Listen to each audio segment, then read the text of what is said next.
O nakapag-campsite na po ba ang mga trentahin dyan?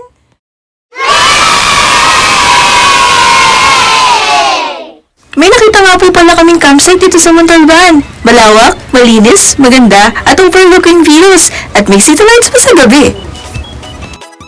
And for as low as 20 pesos, makakapasok ka na sa kanilang campsite. At narito pa po ang mga rates na kinakailangan yung malaman. At dahil may kids kaming kasama, kami po ay nag-avail ng 4x4 nila dahil off-road ang dadaanan. At kung mag-a-avail ka ng kanilang 4x4, dito po sa lugar na yan ang kanilang pick-up point. At dahil may kids kaming kasama, nag-avail kami ng tent sa kanila. At narito naman po ang kanilang full rates ng kanilang tent.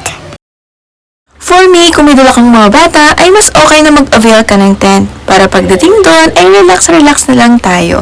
At kung bathroom naman ang pag-uusapan, ay meron po silang male and female bathroom.